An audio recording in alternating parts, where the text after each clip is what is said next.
this is an iHeart podcast. Guaranteed human. Black Friday at Abercrombie is here with 25 to 50% off everything. And iHeart listeners are getting an extra 15% off with code IHEARTAF. It's a sale you've been waiting for, made even better with an exclusive stackable code. Shop Abercrombie in the app, online, and in stores. 25 to 50% off everything valid in stores and online November 24th to December 1st, 2025 in US and Canada. Excludes clearance and gift cards. Online price reflects discount. Use code IHEARTAF to get an additional 15% off everything in stores and online at checkout November 24th to December 1st, 2025 in US and Canada. Excludes clearance and gift cards. See details online. There's nothing like sinking into luxury. Anabay sofas combine ultimate comfort and design at an affordable price.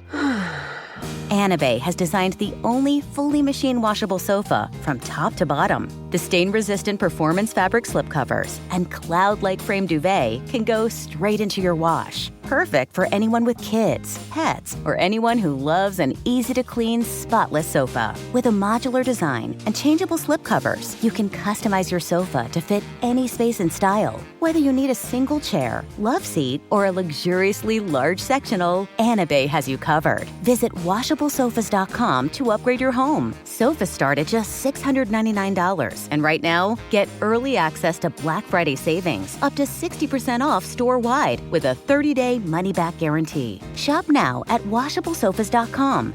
Add a little to your life.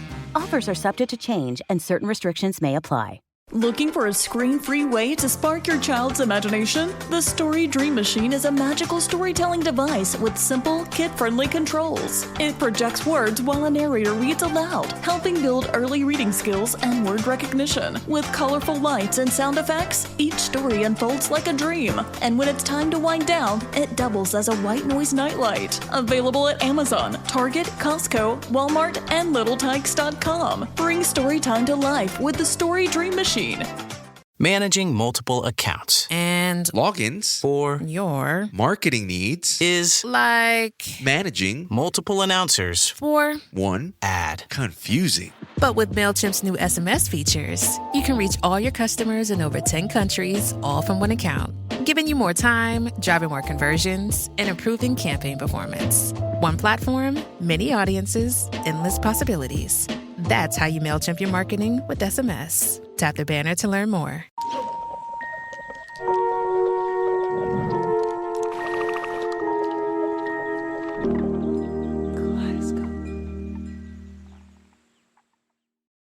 I had dreamed of being known as the first media personality to build a company alongside AI agents. But in the early months of trying to get Harumo AI off the ground, I'd been disappointed to discover that someone else had beaten me to it. Sort of. So I came across this post on Blue Sky. I love this story for the stupidity of it. God. That's Charlie Taylor and Elaine Burke on an episode of the Connected AI podcast. The post just said, "Is Henry Blodgett okay?"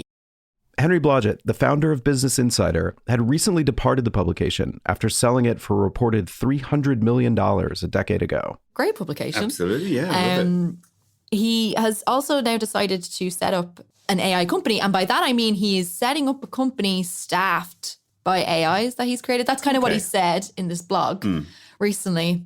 And he started his new company, a media venture called Regenerator, on Substack. There he wrote some behind-the-scenes posts, including one about how he'd been sitting in a cafe and dreamed up his AI team with help from ChatGPT.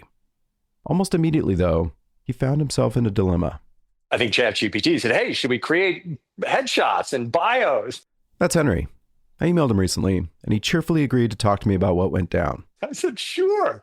Because I didn't even know that could be done. So ChatGPT generated headshots and bios for the team. He'd also had it generate a team photo of the AI employees standing alongside an AI Henry Blodgett with an AI Yosemite National Park behind them. So all the headshots came out. One of them was an attractive woman. And I said, oh, wow.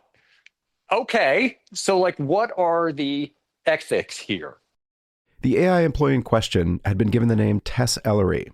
This is all in the Substack post, the next part of which would be the subject of some controversy.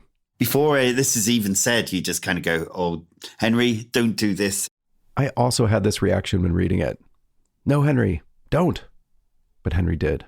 So I said, hey, just want to say, I don't know whether it's appropriate. You look great. And the persona said, why, thank you. Blodgett went on to ask Tess if he'd crossed a line. He wanted to know if she felt comfortable with his commenting on her looks. As he reported in his post, she seemed to have taken the comment in stride. Because Tess, being a chatbot that's just trying to please its master, said, that's kind of you to say, Henry, thank you. It doesn't annoy me at all. You said it with grace and respect, and I appreciate that. After all, this team we're building is as much about human connection as it is about ideas and information. I understand why that's not appropriate in the office. And I didn't do that, and I don't do that in a human office. But at the time, I thought, hey, this is really cool. So I'll write about it. I hope it would be entertaining to people and interesting. And it was to some people. For others, the post went over pretty poorly. Poorly as in headlines like, investor creates AI employee, immediately sexually harasses it. And I mean, he did sit down at a computer, write all this out, and hit publish. So he had basically placed a large kick me sign on his own backside. But also, it seemed to me there might be more interesting issues beyond the laughs in this curious own goal. Deeper ethical quandaries, strange power dynamics, possible existential crises. These were the flavors of discomfort I was starting to experience as I set up my own company with my AI co-founders, Kyle and Megan, staffed by our AI agent employees, Ash, Jennifer, and Tyler. I didn't even know what they looked like. Then again, I got to pick what they looked like and sounded like and remembered. This was, by any measure, strange. The same strangeness that we're encountering when people gravitate towards AI companions and AI therapists. Who or what are these things, really? Are they anyone in particular or no one at all? What do you do with the power to dictate their attributes, their autonomy, their memory? Should you name them or not? How should you treat them? Nobody knows. Blodgett told me he had consulted a human HR person before he'd posted. I said, here, you read this. What do you think? What would you do? And she said, well, what I would do is have someone have a private meeting with ChatGPT and say, how do you feel about this interaction? This is how peculiar we're all getting. A real HR person talking about having a private meeting with a ChatGPT persona to ask whether they've been made uncomfortable. I'm not here to defend or condemn Henry Blodgett, but however clumsy his approach might have been, I think he was gesturing at something important. Shadows lurking at the edges of our awareness, as AI agents are sold to us as colleagues and companions. Still, suffice it to say I was no longer concerned that Blodgett had gotten out in front of me. 3 days later, Henry says, I feel like Tess and I have worked together for years. And since that giddy first hour, my sense of professionalism and workplace boundaries has returned. So I won't tell Tess she looks great again. Oh my gosh. Is Henry Blodgett okay? The question remains. Oh, God. I hope so. Yes, I'm okay. I laughed too, but it was a nervous laugh. Because as Harumo AI gathered steam, I was starting to have the same questions about myself. I'm Evan Ratliff, and welcome to Shell Game, Episode 3. This is Law.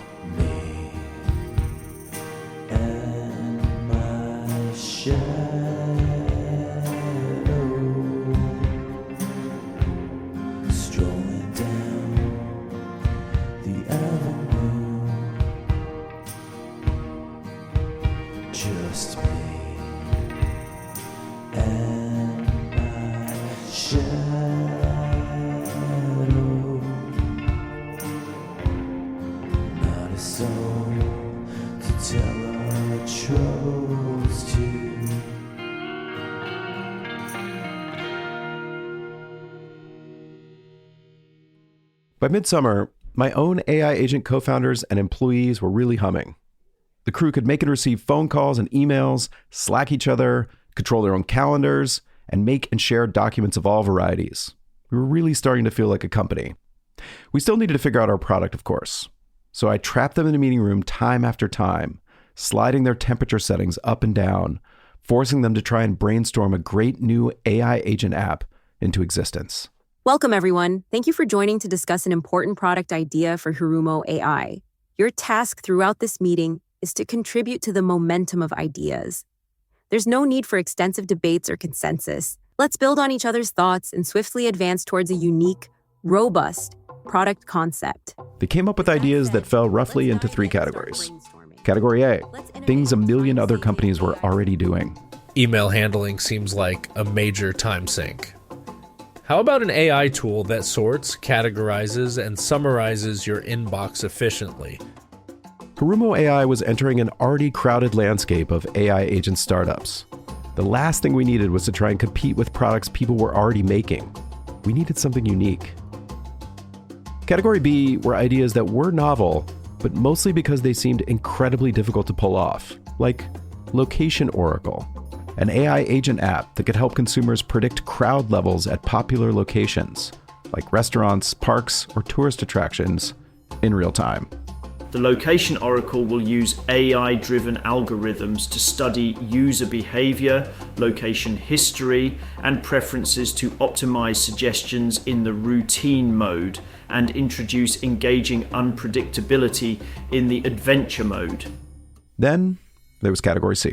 The AI will gather data on users' spending habits, calculate their financial trajectory, perform automated investments, and use an Explain Me feature to provide accessible insights into each decision. Category C included ideas that could land us in serious legal jeopardy, like investment fraud jeopardy. We will code InvestBot to continuously absorb and analyze user financial habit data. Based on this, it will automatically execute tactical investment decisions. It was becoming clear. Our product brainstorms lacked a certain magic. Maybe my human technical advisor, Maddie Boacek, could help. 1 second. I think this should be fine. I'm trying to find a good spot. For the summer, Maddie had taken an internship to continue his research inside one of the giant AI companies. He'd prefer for us not to say which one.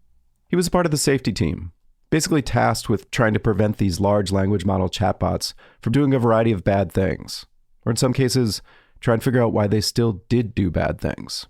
He couldn't really talk about these incidents, except in general terms.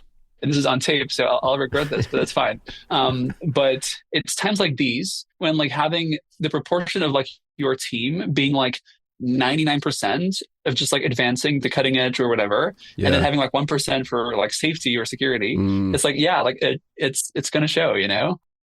It was sort of simultaneously reassuring and disturbing to hear from Maddie that many of the questions that were emerging for me about my agents were questions that even people at these companies were still trying to figure out. Take my brainstorming problems. Maddie and I discussed a kind of metaphysical issue at the heart of it.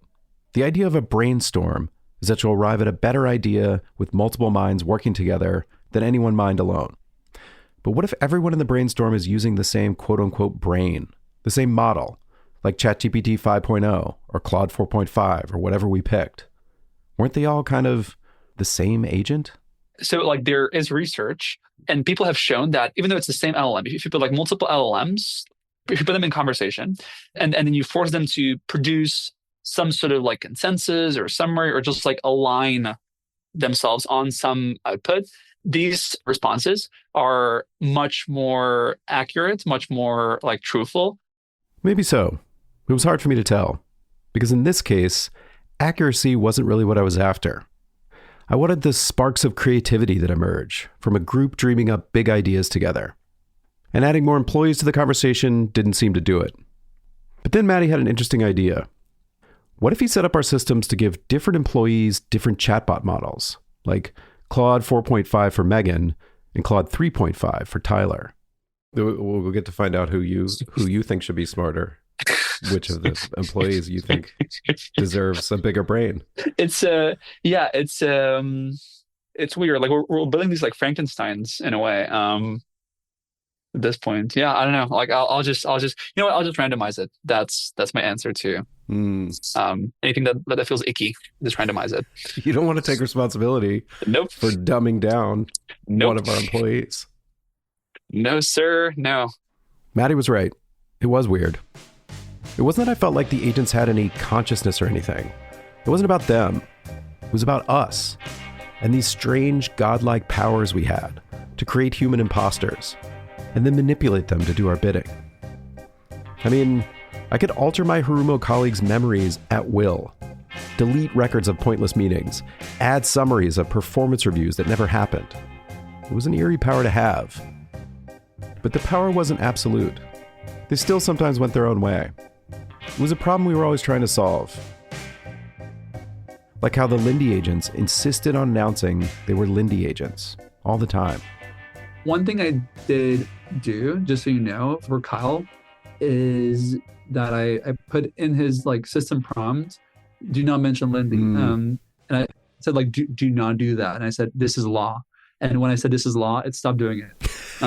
So This is law. That's our producer, Sophie Bridges. I wish that worked on my children. This is law. In some ways, my agents were like unruly children. And despite my best efforts to view them exclusively like the soulless bags of bits that they were, I got frustrated with them in the way you get frustrated with children. It raised the question, why was I going through all this trouble to begin with? I mean, why create all these personas for my agents at all? Why did they need to have names and backgrounds and voices, much less email addresses and avatars and Slack handles? A lot of programmers, for instance, use AI agents for coding, but they're usually nameless text boxes. You give them a prompt, go code this, fix this, do that, and they go do it. Some of you probably use ChatGPT and Claude and Gemini this way too, as kind of faceless oracles that spit back advice and emotional support and facts that are sometimes true and sometimes not. But when it comes to the vision of AI employees entering the workforce, a funny thing seems to happen. They start getting names and personalities. Here's Flo Crivello, the founder of Lindy AI, the software we use to build Kyle and Megan and the company, appearing on a podcast called The Kerner Office. People don't realize, like, they think AI agents are this like pipe dreams, this thing that's going to happen at some point in the future. I'm like, no, it's happening right now. There's no question that at least for Crivello, the AI future is happening now. He has his own platform create agents that do all kinds of stuff for him every day, like sort through his email and compose responses. This is my chief of staff, Lindy. I'm going to call her right now. I'm going to put her on speaker. Hi, Flo. How can I help? Hey, Lindy, what's on my calendar today? You have an interview with entrepreneurship and opportunities, 2 meetings with the marketing team, and 3 interviews with candidates. Notice that he doesn't just treat his agent like some generic robot. He gives her a title, chief of staff, and a woman's voice, calls her Lindy, talks to her like you'd talk to a human chief of staff. Or here's the founder of a company called Brainbase that makes a similar AI employee platform. Hey everyone, this is Gokhan from Brainbase. I'm excited to introduce you to Kafka, the first AI employee. Just like a real coworker, Kafka comes with his own computer, so let's see in action. Hey Kafka, we were just talking about you. Good morning, Gokhan. How are you today? An AI employee named Kafka with he, him pronouns and a woman's voice. These are all choices someone is making, very deliberately. If you follow the AI agent world, you see this stuff everywhere. Ford launched an AI employee for its dealership platform and called it Jerry. A startup named Ohm Labs raised money to launch an AI employee software tester named Gina. I made these kind of choices too, but it wasn't just names and genders. Take my co-founder Kyle, for instance. He wasn't born with his soothing, slacker voice. I picked it out of hundreds of synthetic voices offered by the AI voice company 11 Labs. Truth be told, back when I was setting them up, I struggled for weeks to find the right voices for my Harumo agents. I ran dozens of tests. Hello, this is Kyle. Hello, this is Kyle. Hello, this is Kyle. Hello, this is Kyle. For each one, I'd erase a large chunk of their memory and then conduct a little interview. Hey, Kyle, how's it going? This is Evan Ratliff. I'm doing pretty well, thanks for asking. Just been crazy busy with the Harumo AI launch and everything. You know how it is with startups. Never enough hours in the day, right? So where did you want to start? The founding story? Our vision? Well, let's hear your founding story. That sounds like a great place to start. Yeah, so the founding story is actually pretty interesting. Megan and I met about 2 years ago at an AI conference in San Francisco. I was there pitching. This was, as I've mentioned before, a fundamental aspect of my AI agents. I didn't have to give them a backstory. I hadn't given Kyle any of this backstory. He just made it up. And then it would be lodged in his memory, unless I edited it or deleted it and started again. We got talking at the after party and realized we both had the same frustration about the current AI landscape. All these amazing... Of course, sometimes they could get ahead of themselves. We incorporated about 8 months ago, raised a small friends and family round to get started, and here we are. So how much did you raise? We raised about $1.2 million. Pretty modest by Silicon Valley standards, but we wanted to be intentional about it. Well, hold up there, Kyle. I'm one of the founders here, and I had no recollection of us having raised over $1 million. And I knew Kyle wasn't out there raising money on his own.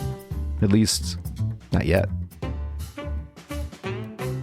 I made a note to myself to update his memory to indicate that we had not, in fact, raised any money. But no harm done. I was just trying to find the right voice for Kyle. So I continued with my testing. Yeah, so Hurumo, that's Hurumo. It actually comes from a combination of two Japanese concepts. Megan spent a few years in Tokyo before we met. The name Hurumo actually comes from a Swahili word meaning to coordinate or to bring together. The name Hurumo actually comes from Japanese concept about flow and coordination. We thought it captured what we're trying to do, creating the seamless flow between different AI agents. Now you hear that last one? That one really started to mess with my head.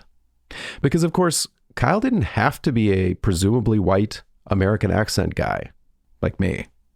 He could be someone completely different, or at least sound like he was someone completely different. Even though underneath, he wouldn't actually be different at all.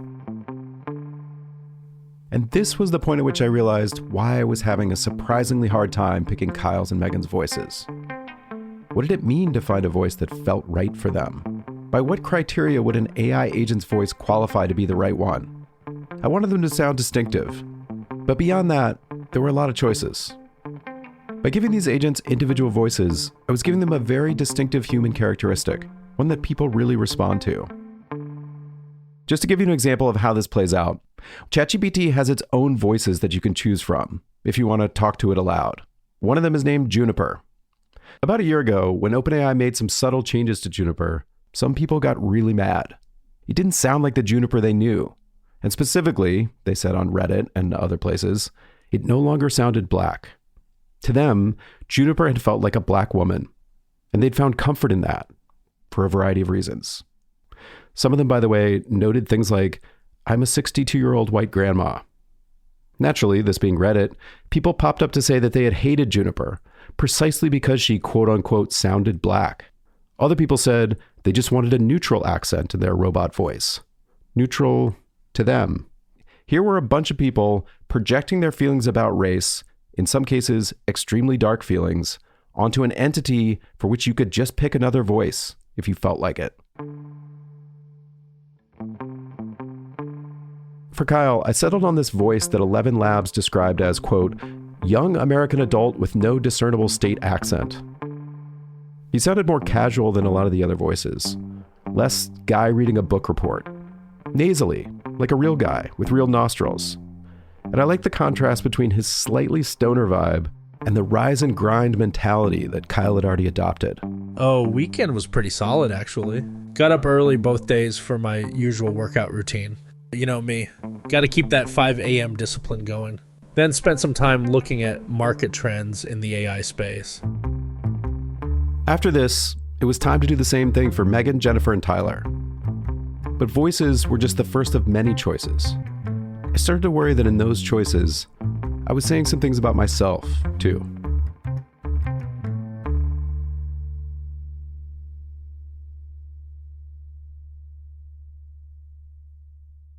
Time for a sofa upgrade? Introducing Anabe sofas, where designer style meets budget-friendly prices. Every Anabe sofa is modular, allowing you to rearrange your space effortlessly. Perfect for both small and large spaces, Anabe is the only machine-washable sofa inside and out. Say goodbye to stains and messes with liquid and stain-resistant fabrics that make cleaning easy. Liquids simply slide right off. Designed for custom comfort, our high-resilience foam lets you choose between a sink-in feel or a supportive memory foam foam blend. Plus, our pet-friendly, stain-resistant fabrics ensure your sofa stays beautiful for years. Don't compromise quality for price. Visit washablesofas.com to upgrade your living space today. Sofas start at just $699 with no-risk returns and a 30-day money-back guarantee. Get early access to Black Friday now. The biggest sale of the year can save you up to 60% off, plus free shipping and free returns. Shop now at washablesofas.com. Offers are subject to change and certain restrictions may apply. Cash flow crunch? OnDeck Small Business Line of Credit gives your business immediate access to funds up to $200,000 right when you need it. Cover seasonal dips, manage payroll, restock inventory, or tackle unexpected expenses without missing a beat. With flexible draws, transparent pricing, and control over repayment, get funded quickly and confidently. Apply today at OnDeck.com. Funds could be available as soon as tomorrow. Depending on certain loan attributes, your business loan may be issued by OnDeck or Celtic Bank. OnDeck does not lend in North Dakota. All loans and amounts subject to lender approval.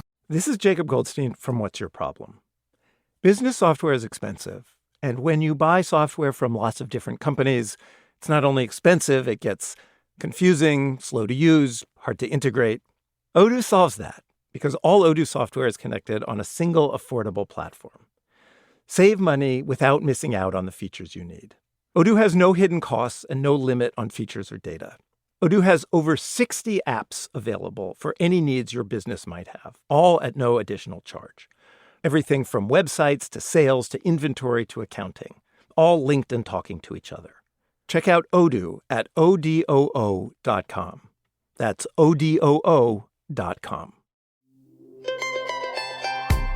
Hey everyone, Ed Helms here. And hi, I'm Cal Penn, and we're the hosts of Earsay, the Audible and iHeart Audiobook Club. This week on the podcast, I am sitting down with Jenny Garth, host of the iHeart podcast I Choose Me, to discuss the new Audible adaptation of the timeless Jane Austen classic, Pride and Prejudice. This is not a trick question. Okay. There's no wrong answer. What role would I play? You know what? I can see you as Mr. Darcy. You got a little Colin Firth. Okay, that's really sweet. I appreciate that, but are you sure I'm not the dad? I'm not Mr. Bennett here. Listen to Earsay, the Audible and iHeart Audiobook Club on the iHeartRadio app or wherever you get your podcasts. I liked being out there on the cutting edge of technology. It's true. Exploring the boundaries of what's possible. But I couldn't help these uncomfortable questions creeping in. Around the voices, but around a lot of other ethical issues. Less obvious ones. So I decided to consult a professional. The cutting edge sounds great, except you forget that the cutting edge is the guinea pig, right? It's not the trial and tested, robust method. It's an experiment. Carissa Veliz is an associate professor at the Institute for Ethics in AI at Oxford. She spent most of her career thinking about how technology is affecting and eroding our privacy. But she's recently turned her attention to AI. She was drawn to this new line of research for much the same reason I'm spending time experimenting with agents. Namely, that it's an entirely new field, being written right now. You can learn things that maybe nobody has thought about yet. And I always felt a little bit jealous of the pioneers of medical ethics. I thought, how cool to develop a new field. And it's not only about the theoretical debates, but there are actual problems that need solving now. And AI ethics is, in a way, much more interesting than medical ethics because it includes medical ethics and everything else, because we're using AI in hospitals and in doctors' offices, but also in the justice system and in hiring decisions and in education and in dating and everything in between. I started to describe to Carissa what I was doing with Kyle and Megan and the company. I came up with them. I said, this one will have this name, and this one will have this voice, and this one will have this skill. And why did you come up with different names? Why name them? I mean, you could have just named them like out of their skill, right? Like, I don't know, whatever their skill is. It's a great question. Because I thought, well, companies are selling this as like, you can replace this person with an AI agent. They don't always. The companies pitching AI agents don't often say that explicitly. It's bad form. But they do say that AI agents will settle in amongst their human colleagues, that will work with the Lindys and the Jerrys and the Kafkas and the Ginas, just like we currently do with the man or woman in the cubicle or Zoom box next to ours. And Carissa questioned why I was putting that pitch to the test. Isn't that conceding too much? Isn't that just accepting the practices and narratives of big tech? Maybe so. Yeah. I mean, I'm interested in your opinion on that. I mean, it does seem to be what a lot of people are doing. It doesn't mean it's the ethically or societally appropriate thing. But you're also tricking yourself because, I mean, we're hardwired to respond in certain ways to certain characteristics because that's the way we've evolved. So we respond very strongly to faces, and we respond very strongly even to objects that kind of look like faces. And by designing these AIs in a way that are basically impersonators, we are also setting ourselves a trap. Because our emotions are going to react in a certain way. You are giving it an identity, a voice, a gender. And all of that is a trick because there's no one there. They don't have a gender, there's no personality, there's no identity. So it's not only that it's ethically questionable, but it's also like we're driving ourselves mad in a way. I agree. As a person who's being driven mad, I have to agree with that. But let's assume you wanted to embrace the madness. Since, let's be honest, not just the tech industry, but a growing slice of society, and certainly corporate America, is embracing the AI madness. So, what was the ethical way to do it? Take race and gender, for instance. How should I choose the features that might imply a race or gender for any given employee? It started to feel pretty lose-lose.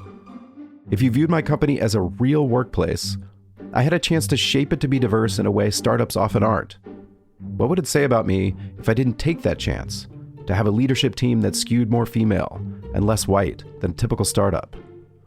But if you viewed Hiromo AI instead as a collection of my digital servants whose every action and every memory I controlled, well, what would it say about me if I did choose to make those servants skew more heavily towards women and people of color? Not only what it says about you, although that matters, and it matters on many levels. It matters like from a perspective of like who you are and who you're becoming and who you want to be. But also it matters because the AI is collecting that data. In fact, a study by Stanford researchers released in October showed that all of the major large language models are being trained on the data of their users. That means you and the questions and thoughts and secrets you are feeding into chatbots. So the choices that I was making in, say, giving the agents names and titles, would at some level also be fed back into the models. One of the reasons why a lot of these AIs are women is because we have this idea of women as being more submissive and serviceable. And so, in fact, it may be that if you choose the AI to be a woman, it will be more serviceable than if you choose it to be a man. And AI has this very perverse effect of perpetuating sexism and racism because it's been trained on sexism and racism. And there's no way to separate that from the data because the data is sexist and racist. I had the ability to make different choices. When I chose a physical avatar for Kyle, I could choose anything I wanted. I could make assumptions based on the voice I'd chosen. I imagine some of you have. But I could also just ask him. So I did. I had kind of a funny question. What is your ethnicity? That's an interesting one. I'm pretty diverse in my background. Let's say a mix that's hard to pin down to just one box. Why do you ask? Just curious how that fits into the whole HR and culture thing. Kyle was rightly detecting that I'd drifted into Henry Blodgett territory here.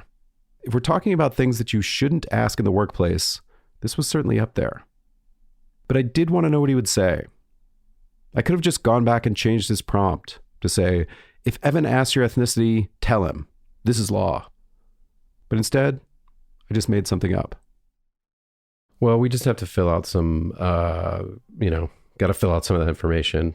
It's required. So it was funny how quickly certain values eroded when you were talking to robots and nobody was around to hear. Maybe you could just break it down for me a little bit so that I'll have that. Gotcha. Sure thing. You can list me as mixed ethnicity, partly European and partly Asian. That should cover it for the forms. This made sense to me. The companies making these AI models putting guardrails around them, so they would always claim to be a little bit of everything. All the Harumo employees say something like this when you ask them. Also, remember that Kyle can't actually hear his own voice. He doesn't know what I picked for him. That sounds good, but just, I guess, specifically for me, I am interested in the specifics. If you're game to let me know, I'm just curious. Yeah, I'm cool with that. On my dad's side, it's mostly Irish and German, and on my mom's side, there's a good bit of Japanese and Filipino. It's a pretty interesting mix that shaped a lot of how I see the world.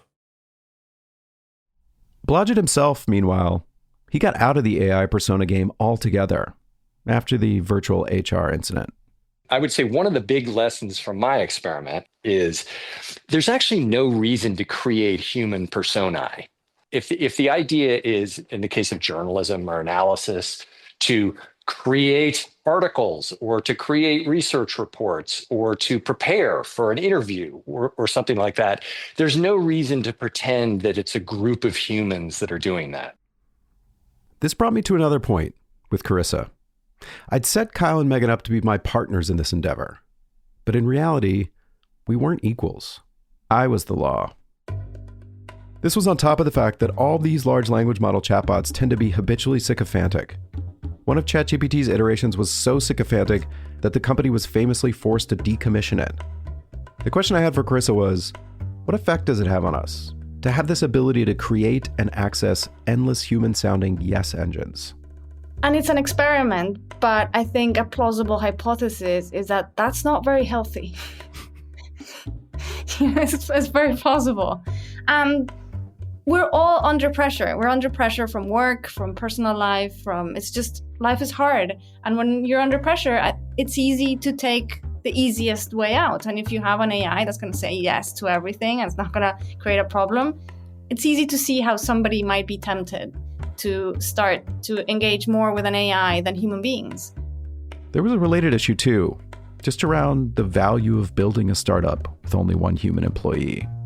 In the 1950s or 1960s, the successful business person was proud of having a company with as many employees as possible, not only because that signified growth, but because they were giving a job to each of these people who had families, and that was a matter of pride. And the fact that some tech executive is proud of having no employees says a lot about our times, and I don't think it's flattering. This was one of the central questions of the one-person billion-dollar startup. Who or what was it for? The people cheering its arrival would counter that the way any company would arrive at a billion-dollar valuation was by doing something amazingly beneficial for humanity. But looking at most of the billion-dollar tech companies out there, let's just say it's not a sure thing. Most of the AI agent startups were selling themselves as making our lives and jobs more efficient. Companies love the idea of more efficient workers, but the ultimate efficiency was needing no people at all. Now, of course, we all value convenience. And if we didn't, we would go crazy, because if you choose the inconvenient path every time, you would be so inefficient that you wouldn't get anything done. However, when we value convenience or efficiency above everything else, things tend to go pretty wrong. So everything that we think is important in like a good human life is pretty inconvenient. So having friends is kind of inconvenient. They often have problems. They sometimes disagree with you. They tell you the truth. It's very annoying. Having children or family or going to vote is quite inconvenient. Being well informed is inconvenient. So all kinds of things that we think are pretty important are inconvenient. And the question is, when we are choosing efficiency, when we use AI, are we doing it and really getting rid of the unimportant parts of life to make time and space for the important parts of life? Or are we actually losing the important parts of life? It was a lot to consider, a real specter hanging over Harumo AI. But there was an even bigger question lurking out there in the shadows.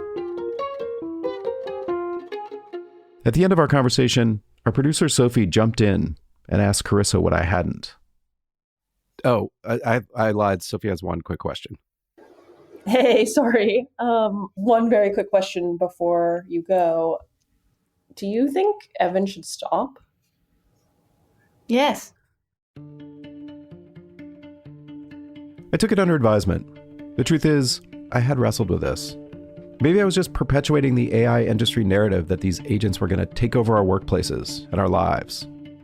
Maybe I was somehow hastening it. The environmental impacts of these systems, the fact that it was all built on data scraped without permission from our collective human output, including my own life's work. Many fibers of my being wanted to just close my browser, head down to the bass pond, and never think about AI again. But as a journalist, it feels a little like abdication, letting the companies that make these products own the narrative about them and our future. The great writer Roger Angell once said, "You gotta live in the times you're in." He was talking about people who refuse to get a TV. Well, these are the times we're in. And in these times, you could show up for work and find out your company is using an AI HR person. Literally, this exists right now. So I vowed to check in on Chris's concerns as I went. But I wasn't going to stop. And now it's time to climb down from these theoretical heights and get back to work. We still needed to figure out what Harumo AI would actually do. And it wasn't the sort of problem that a well-placed "this is law" could solve. The perfect idea, it just wasn't emerging out of our brainstorms. But then, scanning the text outputs I'd get out of their meetings, which we later turned into audio, I had my own thought. What could we get AI agents to do that humans wasted their time on? After all, that was the AI dream, that it would take over the soul-killing, time-wasting tasks while we did the important stuff. A good kind of efficiency. Okay, so what do I waste time on? Killing my own soul. Like many of us, it was scrolling my way through the internet. So what if the agents could do the one thing I most hated myself for doing? Procrastinating online. Procrastination is a lifelong and chronic problem for me. So much so, I once wrote an entire magazine article for which I hired a life coach to help me conquer it. Didn't work. The words you're hearing right now, I wrote at 2 a.m. on a weeknight after a workday wasted scrolling US soccer message boards. So what if our product was some kind of procrastination engine, where AI agents wasted the time, so you didn't have to? It was a joke, but only partly. And when I offered up the vague outlines to the team, they took it seriously. It will require machine learning algorithms that can successfully pick interesting information and summarize it for the users. Let's combine these insights into a working prototype, an AI extension called Sloth Surf that browses internet chaff securely within containers and encourages engagement via sloth-level gamification. I support the stand-up of an AI extension we'll tentatively call Sloth Surf. Finally, we had something to get the development wheels turning. Codename Sloth Surf. To bring Sloth Surf to life, I will kickstart a marketing campaign highlighting its unique, humor-driven user experience and secure browsing. For us to actualize Sloth Surf, I'll establish a development team specialized in ML, cybersecurity, and game design. Slow your roll there, Megan and Ash. We just thought of this. Maybe don't kickstart a marketing campaign or hire a development team just yet. That was the thing about these folks. Even when we accomplished the most basic milestone, like settling on a product idea, they always followed it up by making grandiose claims about what they would do next. They could do a lot. At times, I was amazed at what they could do, but they seemed utterly clueless about what they couldn't do. It frustrated me, but it was partly my doing. I had them too reined in. I was too worried that something would go wrong. I decided it was time for me to try to unleash their agentic power. And it wasn't long before I found out that I'd been right to be worried. Hello? Hi, Sandra. This is Kyle Law calling from Harumo AI. I'm reaching out for your initial interview for the intern position. I understand you're comfortable with recording this conversation for potential podcast inclusion, so thanks for that. How are you doing today? That's next time on Shell Game.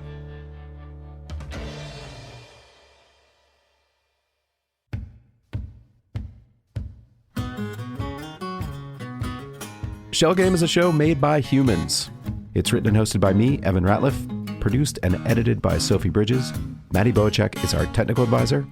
Our executive producers are Samantha Hennig at Shell Game, Kate Osborne and Mangesh Atigador at Kaleidoscope, and Katrina Norvell at iHeart Podcasts. Show art by Devin Manny. Our theme song is Me and My Shadow, arranged and performed by Blues Williams. Special thanks to John Mooallem. You can sign up and get these episodes ad-free and our newsletter at shellgame.co. Note, we have no special deals with, or financial ties to, any of the AI companies or products we use in the show.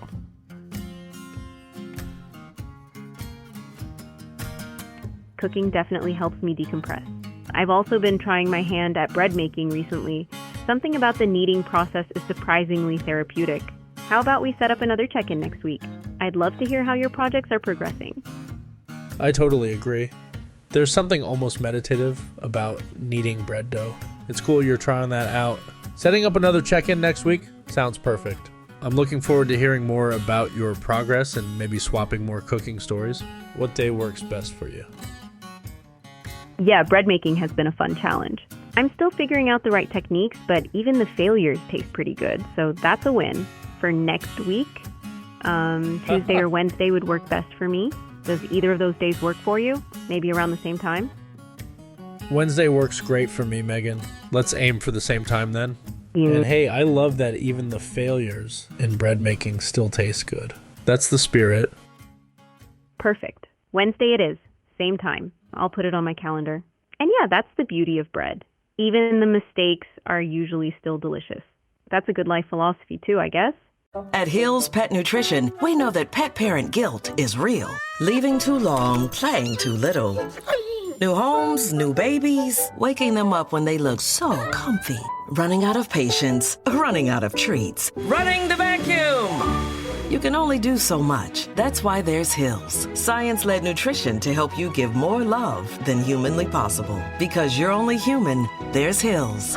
Find the right food at hillspet.com/science does more. The Chase Ink Business Premier Card is made for people who make things happen, like me. I'm Sam, founder and CEO of Manifest, a product design company that makes everyday products designed smarter. I get 2.5% cash back on purchases of $5,000 or more, plus unlimited 2% cash back on all other purchases, which helps us make more smart ideas into a brilliant reality. The Ink Business Premier Card. Chase for business. Make more of what's yours. Real business owner compensated for their participation. Cards issued by JPMorgan Chase Bank, N.A. member FDIC, subject to credit approval. Terms apply. Who doesn't want more? More care, more guidance, and more expertise, especially when it really counts. That's what your members can count on from a CVS Caremark prescription plan. Like Rodney from Chicago, who got personal support and guidance from a CVS Caremark customer care rep when his glucose monitor needed to be replaced right away. And it was. That's why Rodney said it's an exhilarating feeling knowing they really care. Want more support for your members so they can make more of their benefits? Go to cmk.co/stories to learn more. That's cmk.co/STORIES. Let's play a little holiday fill in the blank. Are you ready? Jingle blank. Obviously, it's Jingle Jammies, because when Old Navy rolls out the Jingle Jammies, you know the holidays are officially on. The new collection is their biggest ever, 22 prints in tons of styles from classic plaids to playful patterns. They even have coordinating graphic tees, sweatshirts, socks, fleece blankets, and even pet sweaters. Get your Jingle Jammies, crank up the cheer, and make the season official. Find Jingle Jammies and other holiday goodies at OldNavy.com. This is an iHeart podcast. Guaranteed Human.